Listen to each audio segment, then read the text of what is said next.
So I prepared advanced exercises. Instead of me solving them, I'm gonna ask 2 of my subscribers to solve them. One is 1800, the other is 2100. So let's see how they do. Bonjour. Bonjour. So I'm just gonna show you the opening, so you have a bit of a sense about what is going on. The game came from a Slav defense, and this semi-Slav system, which was really popular. Yeah, it's almost a Marozi bind. Almost a Marozi bind, but not quite, no.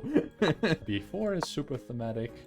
From this position, it's black to move. I see 4 ways to handle this position. 4 forced ways, there's nothing else. 1, 2, 3. What is the mysterious moving. four? Oh, okay. Moving the king.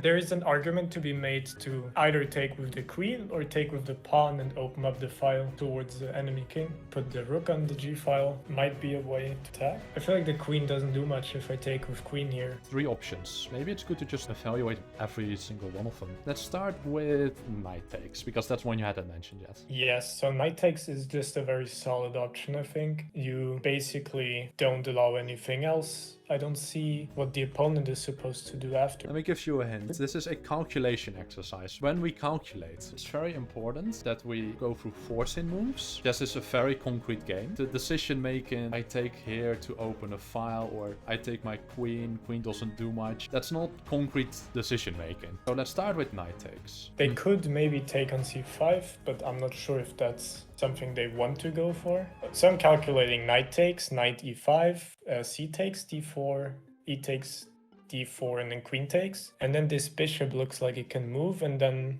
our queen might be in trouble a bit. At the end, always evaluate. I'm calling it a solid move. Okay, try again. Knight takes f6. What's white's move? All right. Oh, wait. So knight takes f6. There's maybe bishop b5 check. And then whatever we do, maybe queen a4. This looks a bit awkward. Let's do this. Bishop here. Blocks. Queen a4. Black to move and hold. I mean, just a6, no? Knight takes, c takes c5, and then there is again this check, and the queen is this time on the open file though. Just take back with the rook. And the check, the king can always go to f8. I don't find the concrete line. If it's out of theory, I'm kind of like lost. Chess is a concrete game, so that sucks then. So knight f6. I'll give you a hint. Bishop b5. Bishop b5 check, knight back. Maybe there's knight e5, and then the queen a4. Even knight e5 seems to be a bit of a problem. You're still not calculating it through. So knight takes f6, bishop b5, knight takes d7, back, knight e5. And now you said losing. I'm trying to find a way to defend this. I mean, we can go bishop c8 as well. Bishop c8. Defend. But then we get the queen back to a4, like I said before, I think. And there's even more pressure. And now I said a6 should not work, because bishop takes knight. If we take back with the bishop... Oh. So there's probably another move. I really suck at counting while visualizing. I even suck at counting when I don't have to visualize. I just push a pawn and I'm like, wait, it's defended 5 times. And then and then I just lose a pawn. That's what happened at the Blitz tournament. But I still think 95 poses some problems. Sure, but I want you to calculate anyway. Yes, I'm calculating. But let's say a6, right? We said a6 is not ideal because of bishop takes, but can't the bishop just take the pawn here, since it's actually only defended once? It's only defended once. By the rook. And the bishop on c8 is not defending it. Why? Oh. Because bishops only look one way. That is of course. Sorry, that's true. But bishop to c6, hitting the rook. And the pin is still there. So probably rook c8. Rook c8, where our bishop went. Yeah. Rook b8, I meant. I personally, I would think rook a7 is more useful since it defends the knight. True, the pawn isn't there either. Can you tell I struggle to visualize? Oh yeah. That's why I'm like to be honest, when it was with Inferno, I was kind of giving him the benefit of the doubt a bit more. But I was like, no, Ulex gets the full. I get the full. Calculated out experience. If you think this line is bad just because that position looks horrible, I would understand. There's a more soul-crushing move than queen a4. And this really requires like visualization, because this is a more of a geometric puzzle. I'll give you a little hint. With the bishop on c8, the rook is undefended. So queen f3. We threaten mate and threaten the rook. Yes, beautiful. Okay, knight takes is losing. And always important, at the end of a calculated line, always evaluate. It's fine to sometimes say it's complicated, but preferably what you want to say, equal, slightly better, better, or winning. So that line is just winning for white. Okay, queen takes. Let me look at this line. I might be a bit biased by all the shenanigans that just happened with knight takes, but at least there is no check, so it should be a bit more solid now. I'm trying to calculate what white is gonna play here, but I'm gonna be honest, I don't see anything.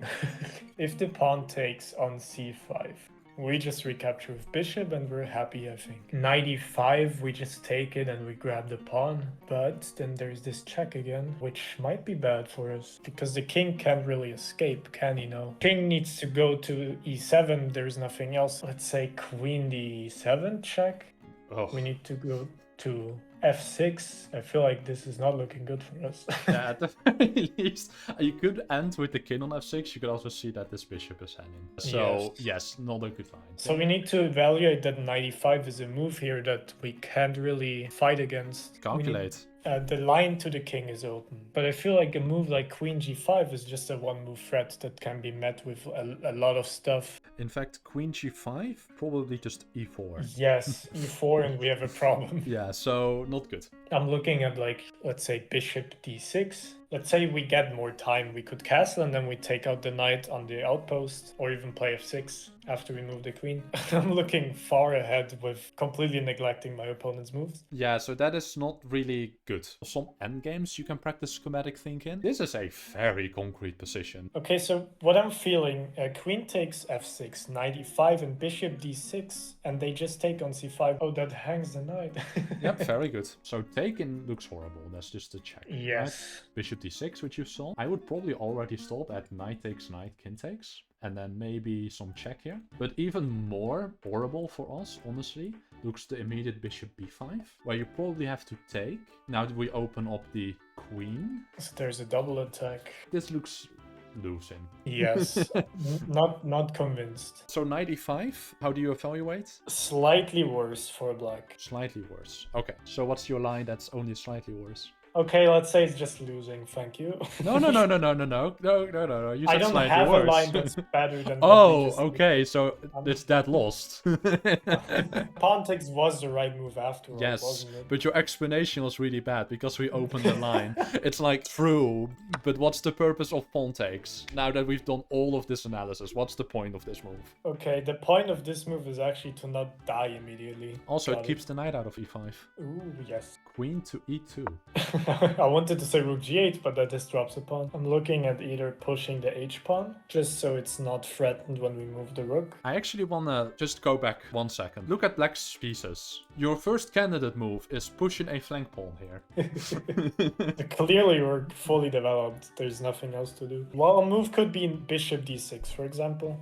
Bishop d6 is a move. Our a rook is not doing much, in my opinion. It's staring at the pawn. Rook a to c8, maybe. Slowly taking control of that not yet opened file. I would go for bishop d6, probably. It's just looks at the king side. I'm looking at f5 so our queen can get in, but then the knight can hop back into e5 and we don't want that. Once again, we're doing pawn moves, so we should be developing. The other way, maybe queen c7. Well, the move played in the game was actually queen b6, and now e4 doesn't make a lot of sense. The move here was pawn to a3. I'll give you the next one for free, because it actually was bishop d6. Pawn takes b4 was played. Am I safe to assume they didn't take on b4? We take on d4, they take back, and we can immediately grab the pawn again with the bishop. C takes d4 should work. If the knight takes, we can still take the b pawn. Yeah, this was played, and white took back. Okay, this next move is important. Okay. Maybe we just castle here. Short or long? Long. I'm looking immediately bishop a6. I just feel uncomfortable castling into an open file, but what else do we have? I'm looking at like king e7 maybe. Why are you so focused on this rook going here? Because if we move the h-rook, we just drop a pawn. Do you mind dropping that pawn? So, okay. I mean, I'm getting an idea what this is about now. Let me calculate, I guess, if I have to. Well, I'm looking at bishop takes knight first, dropping the defender on off h2 as well, and hitting the queen, of course. Queen has to take. And then if we go rook h8, are we threatening anything? Can the queen just go to h5? What if I take on h2 immediately? King moves over. I don't think they want to take. They could also just take. Yeah, knight h2 is losing immediately to rook takes a g2. Yeah. And there's a check in the windmill. King takes. Rook back to h8. The bishop is pinned. Queen e4 fails to f5. I mean, every queen move fails to f5, I think. Although f5 is obviously only a tempoing move if the queen is on e4. If the queen goes to d3, there's maybe knight g5. And then my next move will be like king back to g1. Okay, let's say we took with the bishop on h2 and the king took and we play h8 and queen d3. What if we take out the knight now? If the queen takes back, we take the bishop. There's just bishop a6, a skewer. So let me... Yes. White to move and win. Okay, rook takes bishop. Yeah, very good. Okay. It was such a cool plan. Okay, but if we take the knight out and then play f5, the knight can't come back in. Beautiful. Yeah. And if we go king h1? Rook h8, no? So the whole point of this calculation was to justify rook g8. So what what move do you think was played here? So if it's not rook g8, I'm gonna be very sad right now. Yeah, the move was rook g8. Beautiful. Otherwise I would have cried. So here white played the very powerful pawn to b5. So obviously the bishop sack is useless now because we still have our pawn on h7. I'll give you a little hint. The game ended in 3 moves. In 3 moves? Rook takes g2, king e7. Is that an idea? That is your job to determine if it's the idea. Oh, see, if it was a puzzle, I would just play the move and then be disappointed if it's wrong. And then if it's right, I didn't learn anything. Yeah, exactly. Of course, rook takes g2. If the king goes to h1, I feel like that's just not gonna work out for him. So he has to take, is my first evaluation. Otherwise, he's dropping a very important defensive pawn. I'm thinking about this king e7 trying to bring the other rook into the attack. But then king h1 afterwards, rook g8, and then there's rook g1. Now the attack is dying. Is it crazy to say queen takes d4? But again, that is your job. Yeah, queen takes d4, knight takes. Obviously, they're not gonna gift us. Actually, it's bad for them because rook takes g2. Hi guys, sorry, Red Panda from the future coming in here. In this position, it took Elo Chess about 15 minutes to find the correct sequence. The correct move was in fact queen takes d4. Nothing to detract from him. Figuring it out from this distance, without drawing arrows or without me moving the pieces, is honestly really difficult. So I completely understand that it took him a little bit, but just for the sake of the video, I didn't know how to edit it in an interesting way. So I'm just going to show you what the maiden pattern is after queen takes d4, knight takes d4. And as you can see here by the eval bar, it says mate in 3. So here that's the move rook to g2 and then king to h1. Let's say rook to f3 here. As you can see, the eval bar shooting up. We did sacrifice a queen to get here. So if you like move over here and you win this, you're just completely losing. It isn't that easy here, and I'm gonna turn on the engine lights to show you. There's only one winning line. Now here there's rook h2, supported by this bishop here and king g1. And here Ulex kind of struggled. There's rook to h1 and this is checkmate. Now this is a really beautiful checkmate. It probably has a name, but just to show you, that is the line. We're gonna just return to the video. The game continued with pawn h3. Bishop takes knight, queen takes. What if I just go queen e4? Okay, that doesn't look good. Knight e5. Do you want me to just tell you? Yes. It's knight e5.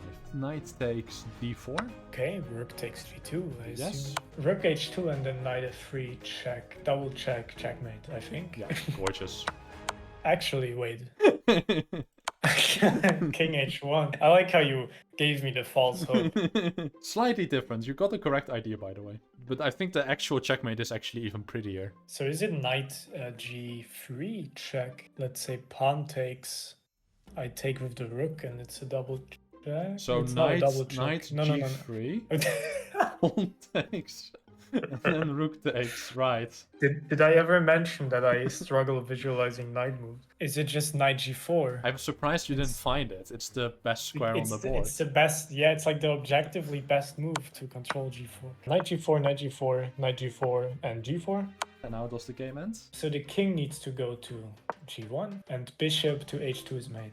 This is a really Wow. beautiful checkmate, isn't it? Ah, the confidence you need to play this as well. Yeah, like to calculate all of this. Yeah, it's beautiful. Fight resigned here, making it a less than 20 move game. Did you enjoy it? It was very instructive, and it goes to show that I need to do more puzzles. If you do puzzles, try to not roll arrows. I don't have the discipline to take my time and calculate everything out. I have a lot of clips now of me saying, calculate it, and you're going, this again. I'll try to work on that. Have a good one, and good luck with Thank you. I'll Also, one more thing. Subscribe to Elo Chess. Okay, thank you.